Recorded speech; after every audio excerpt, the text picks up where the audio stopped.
आज हम बाइबल की एक प्रसिद्ध कहानी डेविड और गोलियत के माध्यम से आपको ये समझाने का प्रयास करेंगे कि काम चाहे कितना भी कठिन क्यों न हो, लेकिन उसका हल ज़रूर होता है और ये उस काम को हमारे देखने के तरीके पर निर्भर करता है।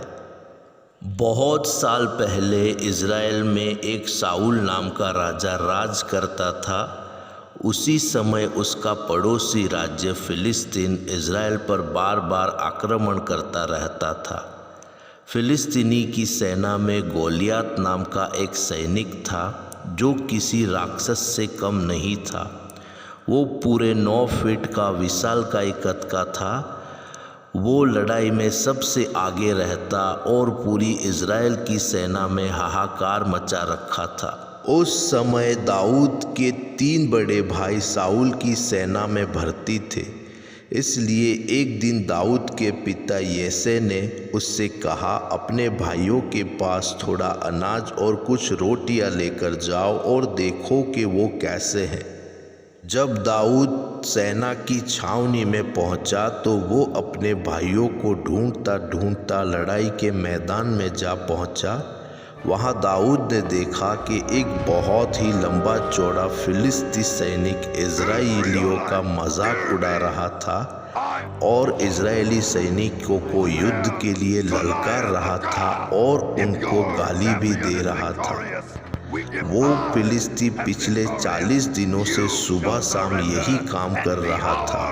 इज़राइली सैनिक उसके पास भी जाने से डर रहे थे। तब डेविड ने इज़राइली सैनिकों से पूछा कि आखिर आप उससे इतना डर क्यों रहे हो। तब इज़राइली सैनिकों ने उसे गोलियत के बारे में सब कुछ बताया और डेविड ने निर्णय लिया कि वो उससे लड़ेगा और उसे मार देगा।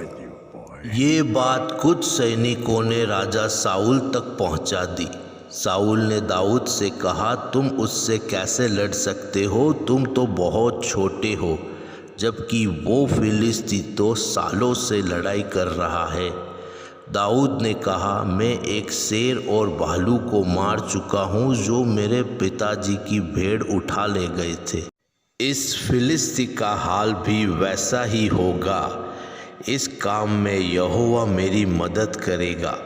तब साउल ने दाऊद से कहा, जाओ, यहोवा तुम्हारे साथ रहे।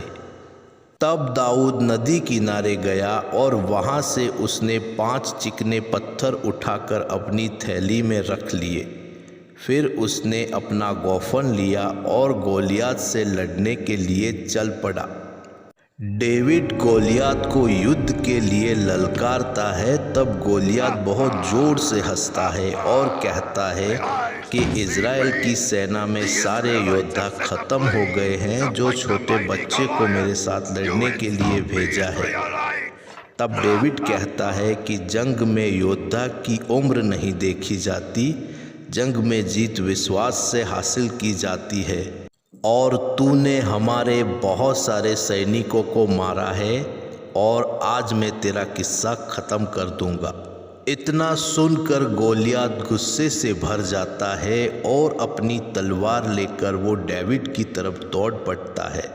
लेकिन गोलियत उसके पास पहुंचता उससे पहले ही डेविड ने अपनी पोटली से 2 पत्थर निकालकर गुलेल से गोलियत की आंख पर 2 निशाने लगा दिए, जिससे गोलियत गिर पड़ा और फिर डेविड ने उसकी तलवार से गोलियत का सर धड़ से अलग कर दिया।